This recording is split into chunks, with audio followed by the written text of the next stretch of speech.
I'm very excited about what's going on in the country right now.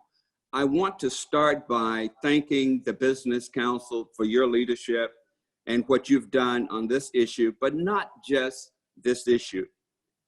Every important issue that has faced this community, the Business Council has been out front.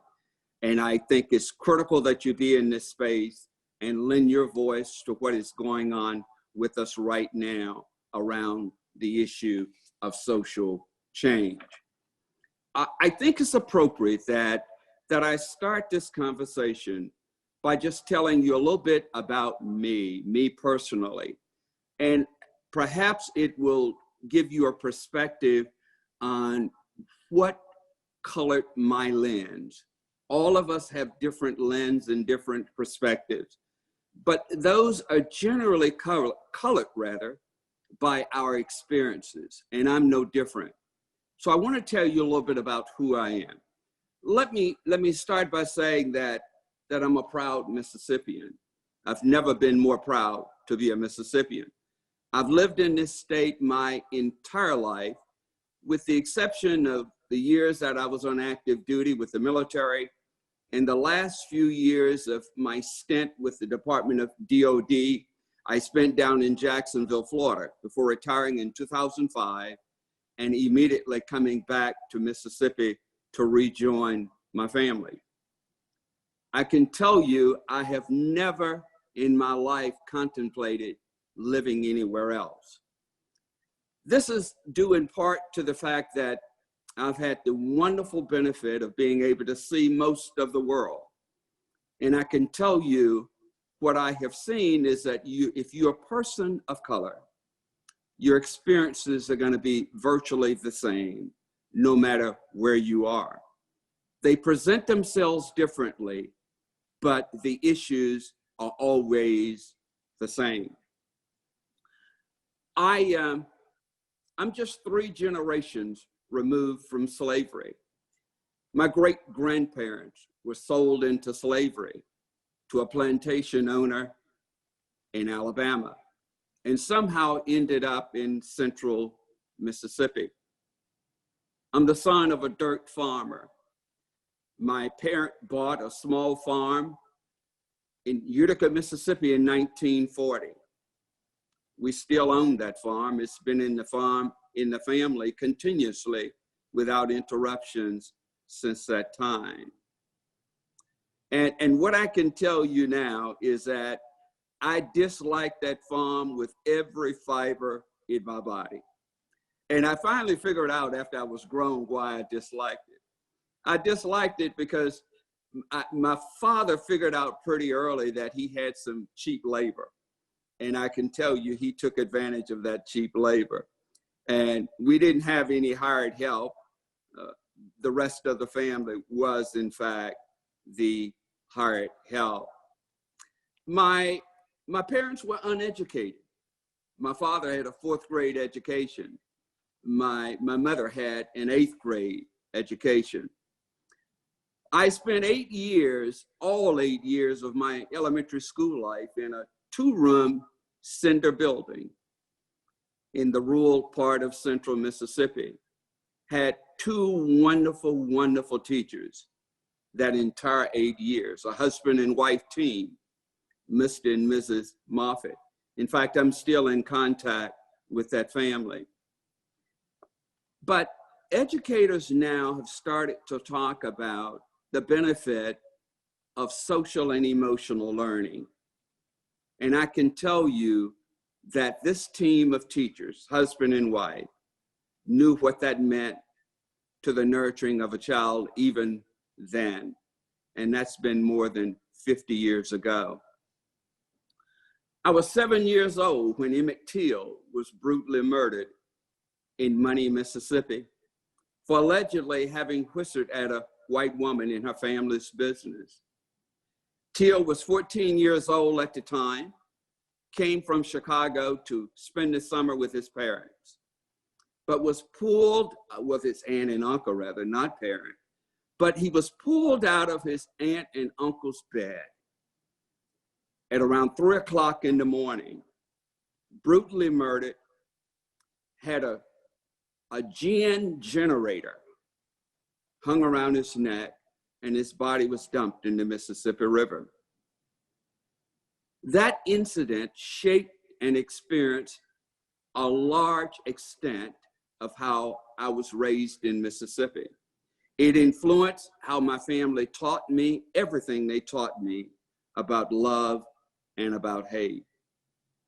So that's enough about me, but I thought that experience will give you some idea of my perspective. I've lived long enough to know that the unrest that we're seeing all over the country now didn't start with the death of 43-year-old Eric Garner, or 18-year-old Michael Brown, or 25-year-old Freddie Gray, or George Floyd, or Ahmaud Arbery. I'll remind you that America's unjust order had its beginning in the brutal institution of enslavement, where 12 million Africans of all ages were shackled in the bottom of ships and sold into a lifetime of forced labor that was defined nonstop by violence and strategic dehumanization. Perhaps some of you are thinking now, well, why is he talking about that? It doesn't concern me, you might say. Some of you might even say that I wasn't even born at the time, but neither was I. But it affected my life, and it affected yours, and it'll continue to affect yours until some of the wrongs of the past have been corrected. Well, that part of the country's ugly history, most Americans know and acknowledge it. But systemic racism also found its way into nearly every institution in our country. And some of those institutions we revere today, and some of the practices we look to and revere today. Let me start with Social Security.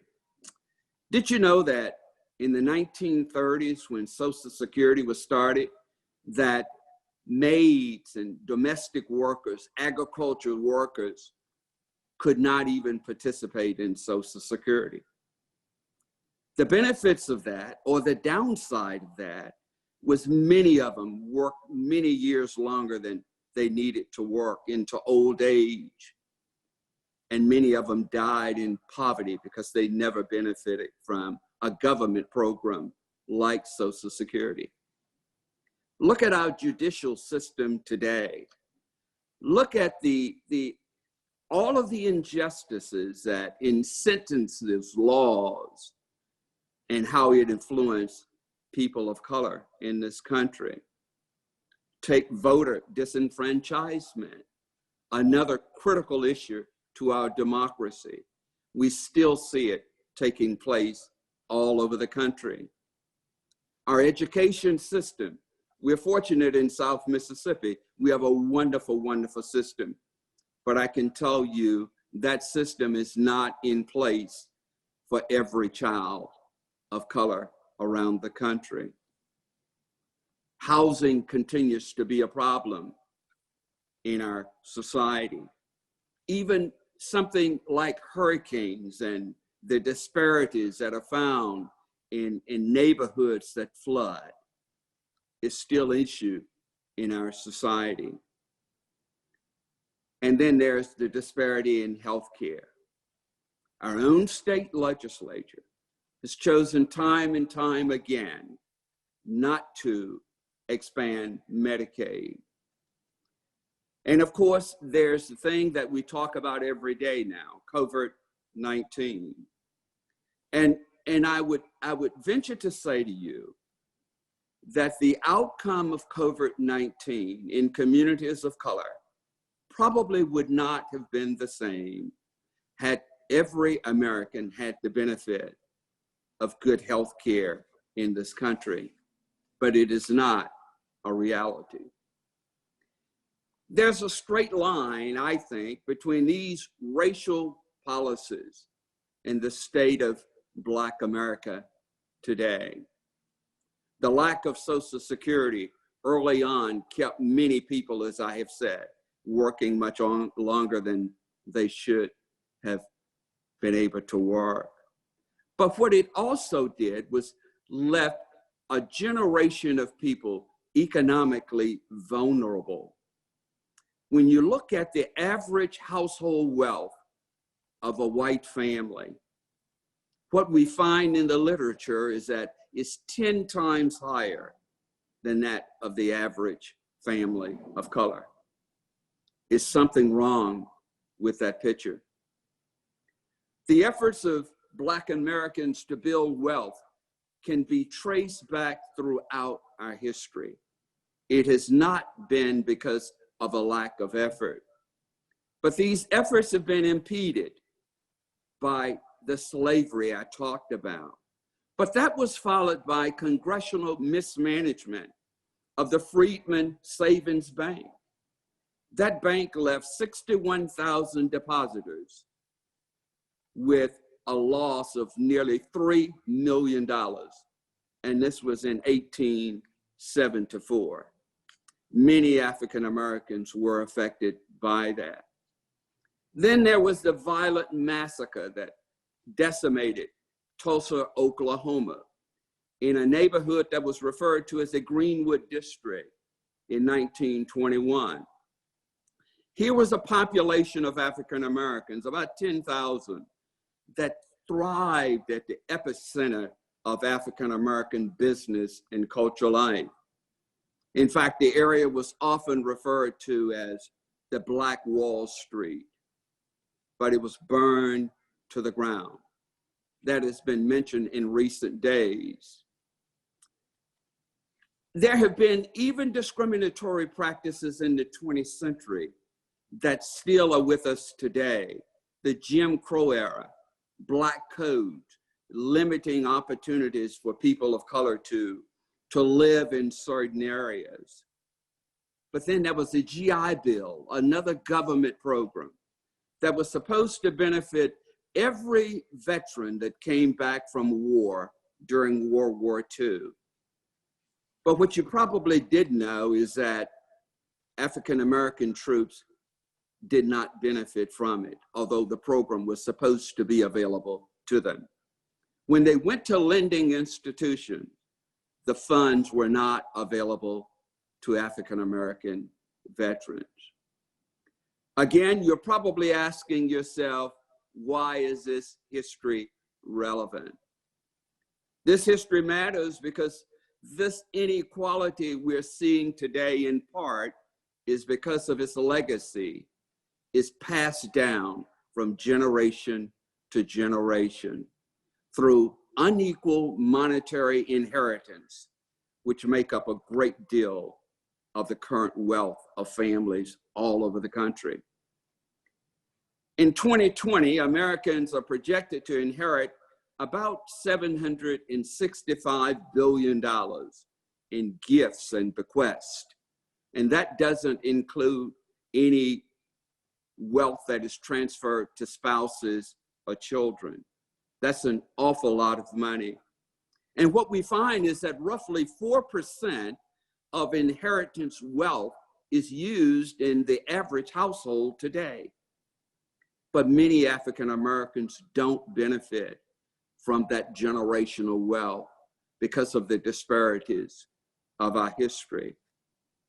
So the wealth gap that we talk about is real, and not enough has changed in the history of this country in the last 240 plus years to make a real difference.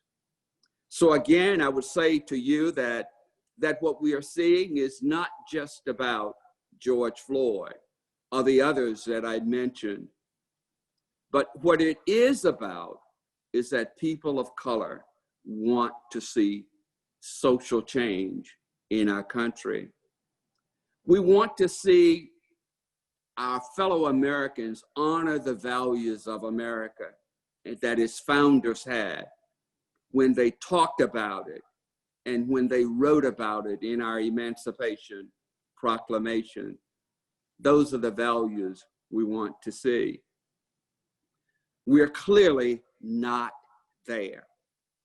I was watching one of our 24-hour news channels a few nights ago, and Jay Johnson was on. You perhaps remember Jay Johnson. Jay Johnson served as Secretary of Homeland Security. Jay has recently been hired by the state of New York, the New York court system, to do what they are calling a racial bias interview. And God, how important is that? Because we all have biases, sometimes that we are blinded by, sometimes unbeknownst to us, but we have biases. But I want to quote you just one thing that Jay Johnson said during that interview. He said, and I quote, "One could probably say that systemic racism is in every institution in America, even today," unquote. I don't think Secretary Johnson was suggesting that this country has not made changes, because it has. But what frightens me is that it appears that we are now moving in the wrong direction. And I think the country senses that we're moving in the wrong direction. We've become stagnant. We are less progressive than we were just 20 years ago. We are less progressive than we were 7 years ago. It's time for social change. I talked about biases for a minute. I'll give you just one of my own biases. And it's an interesting story. It's a humorous story, but it's true. In 2014, I, along with 14 or 15 other Mississippians, had an opportunity to take a trip to Turkey. And it was supposed to be a cultural exchange trip, and it was a wonderful, wonderful experience. We were there 2 weeks, and during that 2-week period, we had to live in a Turkish family home for a number of nights. And I can tell you, I had absolutely no problem with that whatsoever. But it was a Wednesday night. I was at the dinner table of this Turkish family, and the head of the household said, announced at the table, he says, after tea, he said, John and I are gonna go to the bathhouse. I didn't think much about that. And we drove for about 15 or 20 minutes, and we finally got to the bathhouse. But what I discovered, it was a bathhouse for men. And when I walked inside, there was this huge swimming pool, and there must have been 40 or 50 men flopping around in it, and I was supposed to get in it. Now, I can tell you I was uncomfortable with that. But what I quickly learned is that this is a part of their culture. That's no more different for them than it is that I would say to one of my friends, let's go and have a glass of wine. Just the guys talking about what's going on in our lives. But that was my bias. I don't think I'm homophobic, but let me tell you, getting in a pool with 40 men flopping around is not something I wanted to do. And there was nothing sinister in their minds about it, but it's a part of their culture. I have shown you one of the biases that I have, and I would venture to say that we all have them. So let me share one of the experience that I had that really colored my life, and some of you may have heard me tell this story. In 1972, I was discharged from the Army, but about a month and a half before I was discharged, I had gotten a job interview, and I came back to the United States to go to Mississippi State to prepare for an interview with the university. And I had a government savings bond, a $25 government savings bond. And in my uniform, in my military uniform, I went to my hometown bank to cash in on my savings bond. And the teller at the window says, can I help you? And I presented her with this $25 savings bond. And she said to me, and this was in 1972, you need a white merchant to vouch for you. Do you know a white merchant in town? And I said to her, I don't know any white merchants, but I know a black merchant. I says, my father, John Henry Kelly. And she said to me, she says, oh, you're John Henry's son. And I says, I'm John Henry's son. She cashed the U.S. savings bond. I have never been more humiliated in my adult life than I was at that moment. But the story didn't end there. I went back to my house just outside of town, and my daddy was in the field on a tractor. And I got him off the tractor and I told him about my experience. And still in his overalls, he says, come on, get in the truck. And he put me in his truck and he took me back to the bank. He walked in and he says, I need to see Mr. Davis. And by this time, the president of the bank was coming out of the back. And he said, well, John Henry, how you doing? He says, Mr. Davis, I'm not doing so well. And he told the banker about my experience at his institution. And my daddy said to him, he says, I want you to go back there and I want you to give me every dime that I have in this bank. And he said, John Henry, you don't have to do that. You don't have to do that. And my dad said, yes, I do. This is something I have to do. He got his money and we went back to the farm. That was a lesson to me that I've carried with me my entire life. And I can tell you that I've had to do that same thing within the last 20 years in my adult life.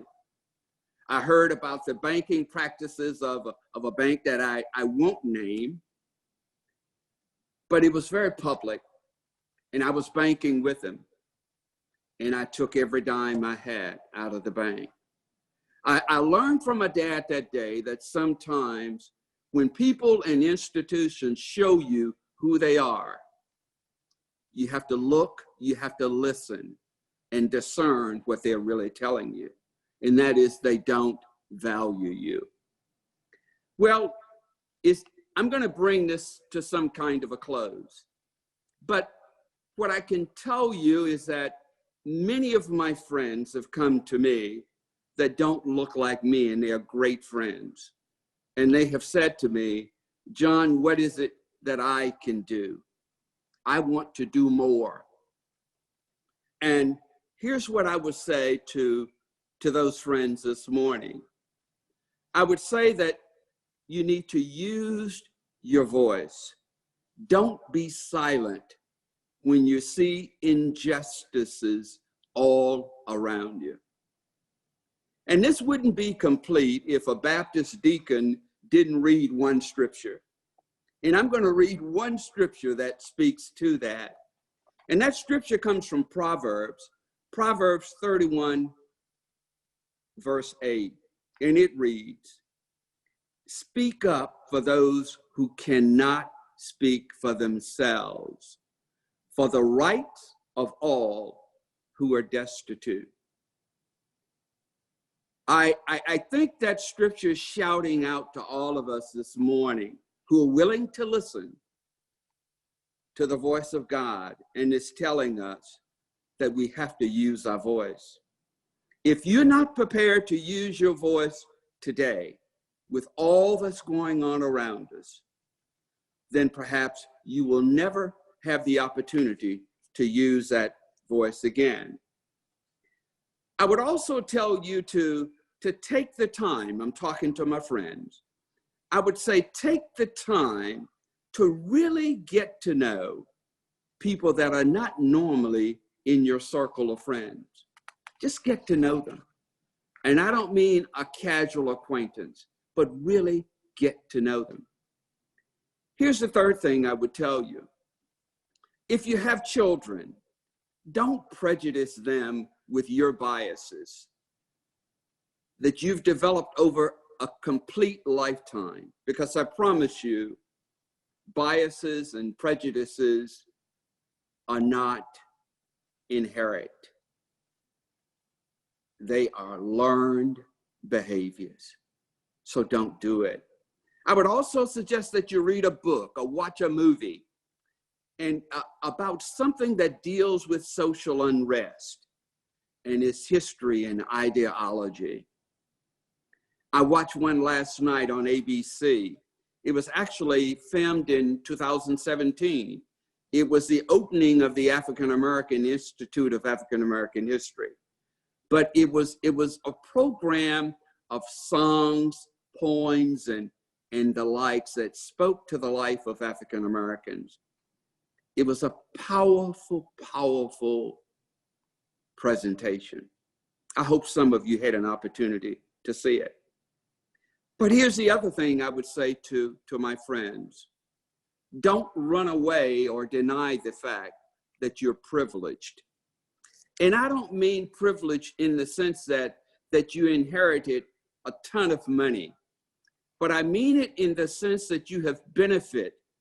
You've benefited from opportunities that many of them were not afforded to people that look like me. You had those opportunities simply because you were white in many instances. I would say to our business owners that if you have an opening in your business, or if you're not a business owner, but have influence or work in management, think about bringing someone of color into your executive team. This act alone will perhaps influence your policies that you have never even considered. There was, during the Vietnam conflict, as the war was winding down, the Army was concerned about racial injustices, and it was concerned about troops coming back to their hometowns and what they might face. And they had an experiment. They ordered a series of films and literature, and they set up what they call African American Night. They set up Jewish American nights, Italian night, Caucasian night. I mean, every ethnic group conceivable, there were films that spoke to their history. Well, I can tell you that the experiment was a dismal failure. And here's why it failed. It had nothing to do with the Army. But it failed because on African American Night, only African Americans showed up. On Jewish American Night, only Jewish people showed up. Whatever the ethnicity was, on their night, they showed up. It was a perfect opportunity to learn and interact with people who were different. But that opportunity was, in fact, missed. We see the same thing today. And let me just tell you how we see it today. I would venture to say that many who are more liberal listen mostly to MSNBC. I would also venture to say to you that most of you who are very conservative find yourselves tuning in mostly to Fox. You don't know what's going on the other network. I would have to think, to some extent, that would cloud your vision of a broader perspective. I have made it a habit of just surfing from channel to channel. I listen to all of them because I want every perspective, and I can make an informed decision about what I want to shape and influence my perspective going forward. Well, what is happening around us, I can say, give me a real sense of hope. And it's not a false sense of hope, I don't think, but it's a sense of hope that is rooted in the beliefs and the justice and the righteousness will prevail. I really believe those principles will prevail. You might ask me, what gives you that hope, John? And I'll tell you. That hope is driven by the million of people of all ages, colors, denomination, religious affiliation, all over the world who are saying that enough is enough. That hope is derived from the courage that the city council 2 weeks ago, right here in this chamber, voted unanimously to take down the Confederate flag. That took courage, but they stepped up and they did what they knew was the right thing to do. My sense of hope is derived from seeing the executives at NASCAR do the same thing, take down the Confederate flag.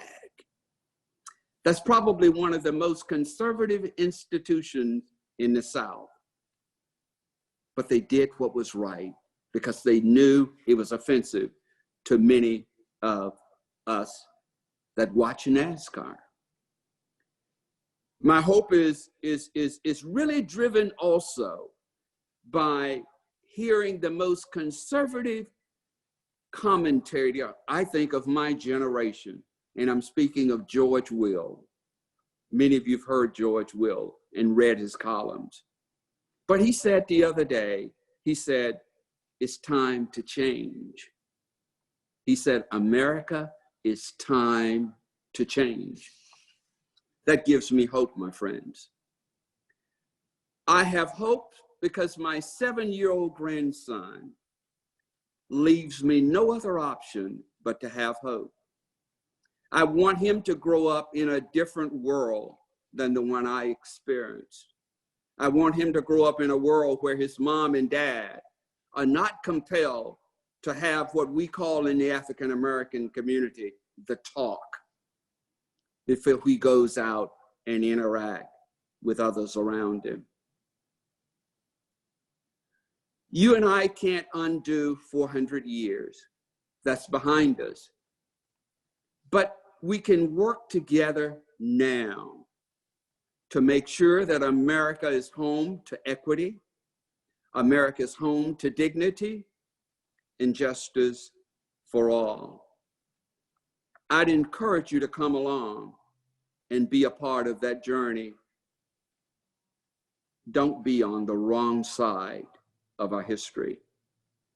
Again, thank you for having me with you this morning, and I think we have an opportunity for some Q&A if you'd like to do that. But thank you very much.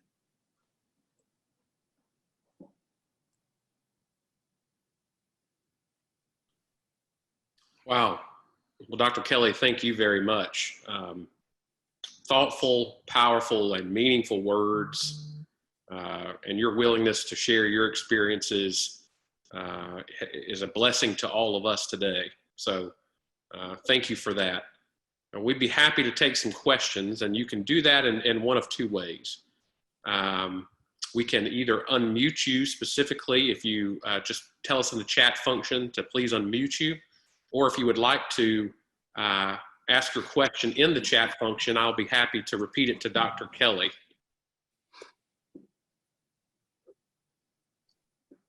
So any questions from the audience? And again, you'll just take a look at that chat function there. We've had a few people, Dr. Kelly, that are telling you just amazing presentation, how powerful that was. And I'm certainly in agreement with them. Well, actually, it was my pleasure to do it. Let's just give it a moment here for people to be able to type. I'm sure we will have some questions. Okay. Dr. Kelly, before we've got a few folks typing I can see here, but let me just ask you something before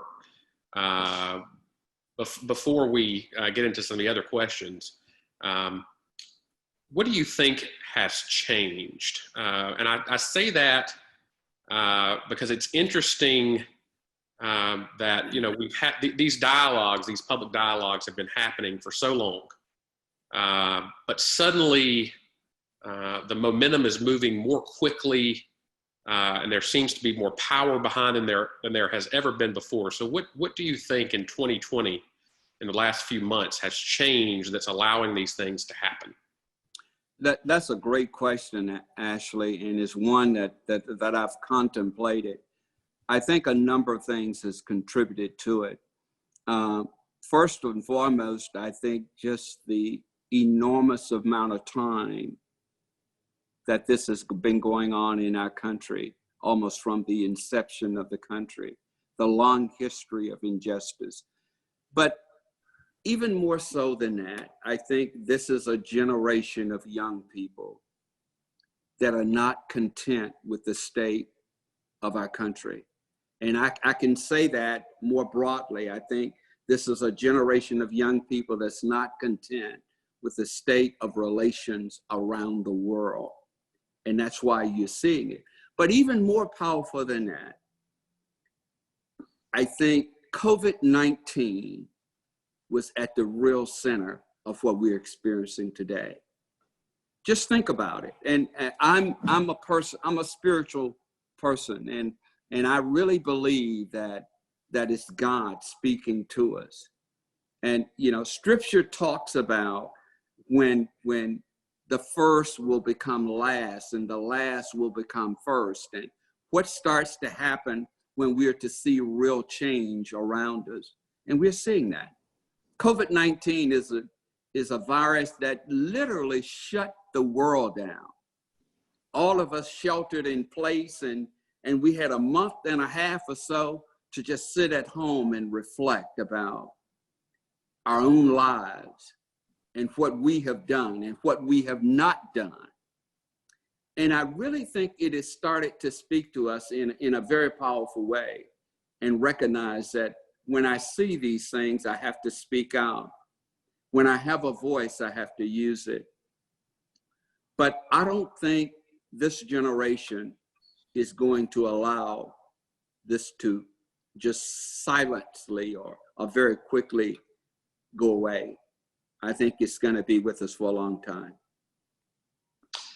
Dr. Kelly, we had one other question from the audience here that I wanted to just expand on a little bit, because I think it's something that's probably on a lot of our minds, and selfishly, I'll tell you, it's something that's been on my mind a lot lately. I'm very much a product of that same Mississippi culture that we talked a lot about, and I find members of my own family who have been very disappointed in my stand on changing the state flag, or my stand on some of the issues that are facing us.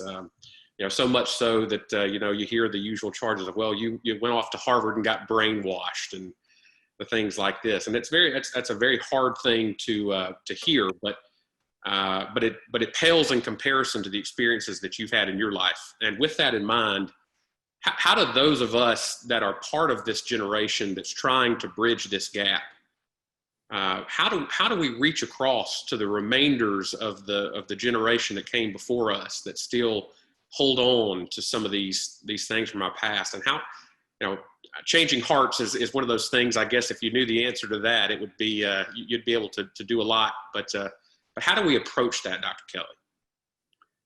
Well, it is difficult, Ashley, and it's difficult because it's not easy. And those things that are difficult and hard to do tend to be those things that we're most likely to shy away from. And when it's close to you, when it comes from people close to you, and I'll just say this: what happens in your family, being Caucasian, happens in African American families as well. I have members of my family that are not nearly as tolerant of people who are different than I am. And I tell them this, I tell them that we have to be sensitive to every human being and their differences, and learn to accept their differences. someone said to me the other day, says, do you think we'll ever get to the point where we live in a color blind society? And I said to him, I hope not. I don't want to be color blinded. But what I want to do is embrace differences when I see them. I want to be able to accept you because I know who Ashley Edwards is. I know the person.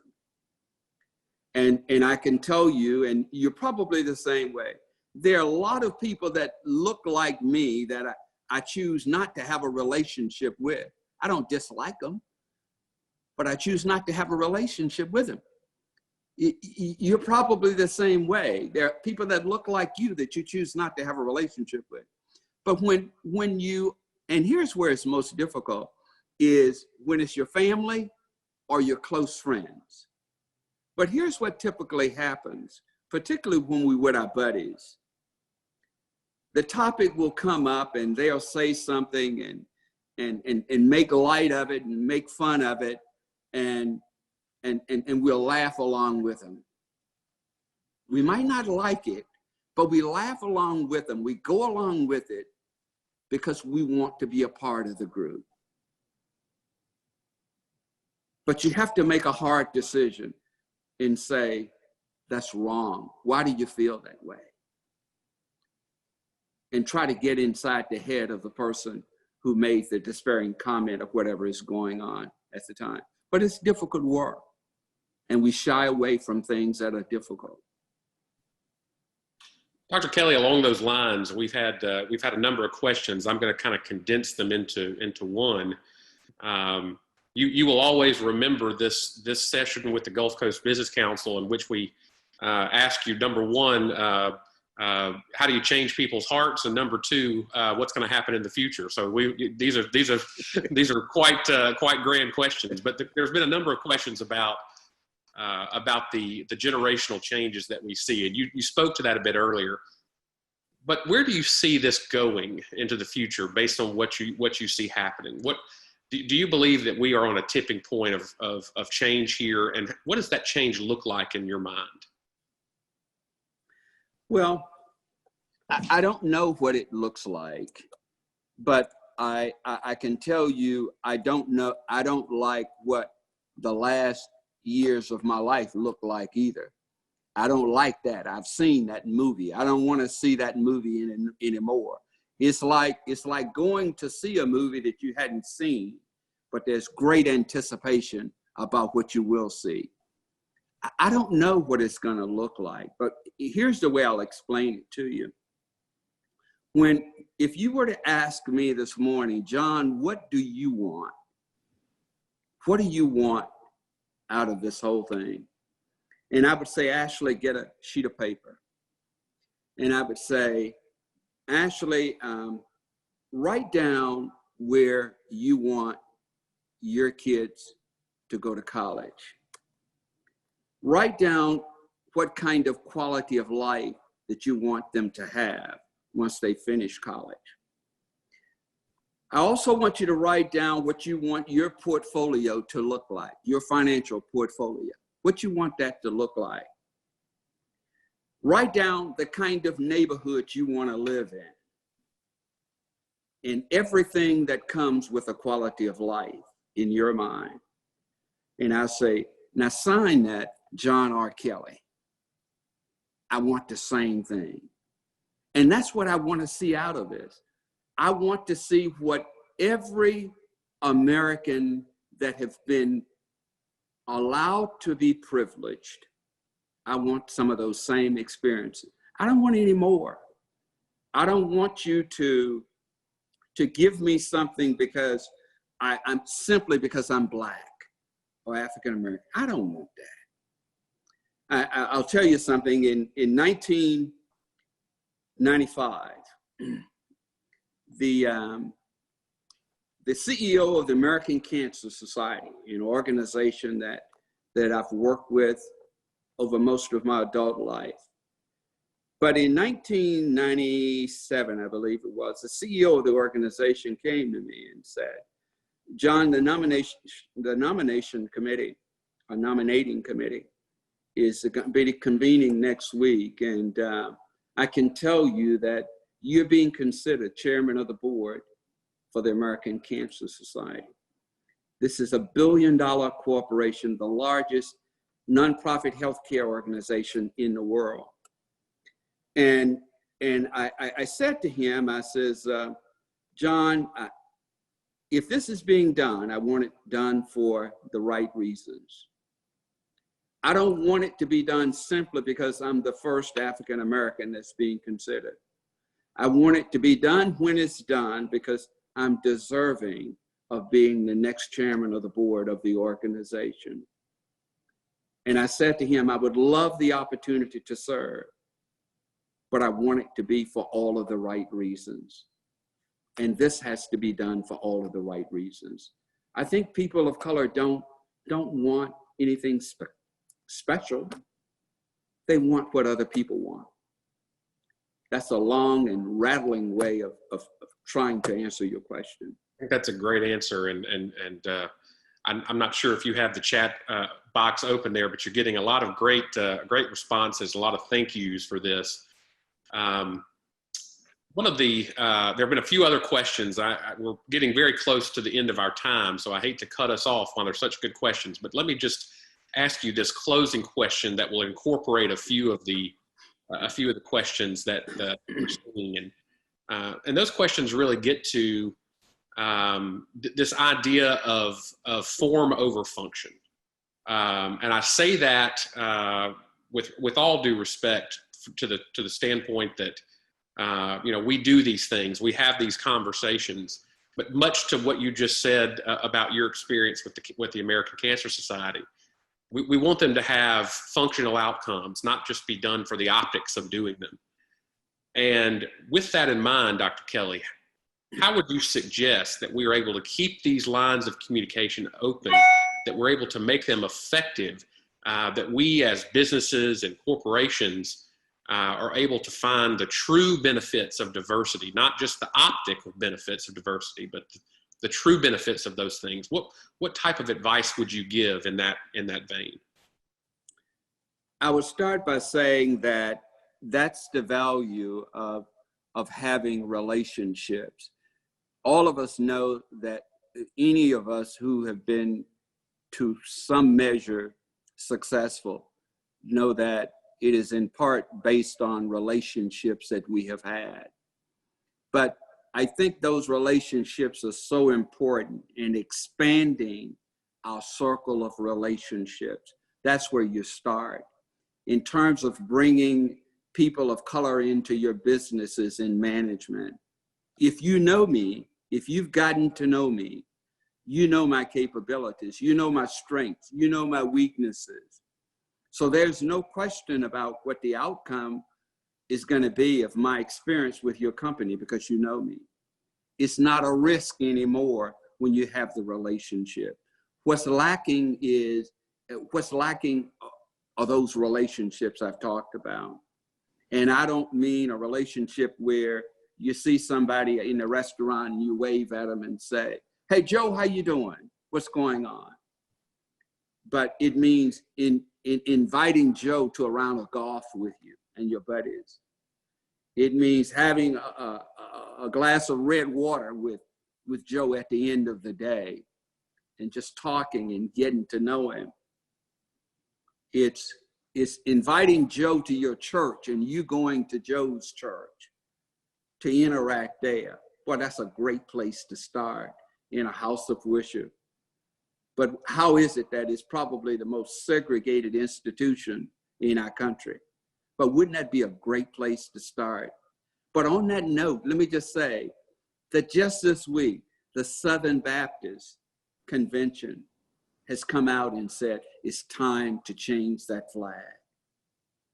Those are the kinds of things that religious institutions should be at the forefront of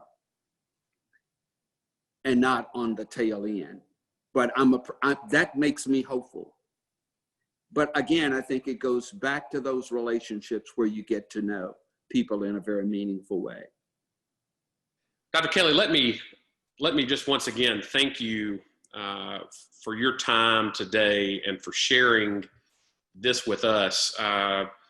This is probably my favorite meeting we've had in my 5 years at the Gulf Coast Business Council. And I think that for those that may not know you well, it's given folks the ability to see something that I have been very blessed to see in the many years I've gotten to work alongside you, which is Absolutely. the reason that you are such a incredibly respected leader in our region, someone who we all look to for wisdom and guidance. And we're so blessed to have you here on the coast in the city of Gulfport and here today to speak to us.